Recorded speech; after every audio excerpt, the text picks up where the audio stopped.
She wasn't from Silicon Valley, she wasn't a tech wizard. And yet, she built one of the world's most used design platforms. Her name is Melanie Perkins, and this is how she turned a small idea from her college dorm into a multi-billion-dollar design empire.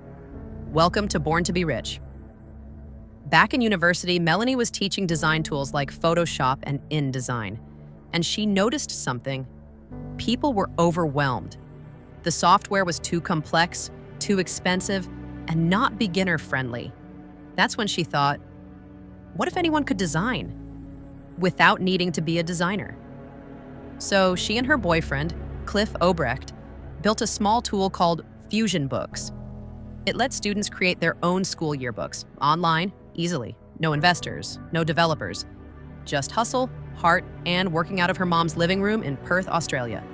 But Melanie wasn't thinking small. She dreamed of something bigger, something global, a design platform for everyone. So she flew to Silicon Valley. She pitched to over 100 investors, and they all said no, too young, too far, too inexperienced. But she didn't stop. She kept knocking, until finally one investor said yes. And in 2013, Canva was born.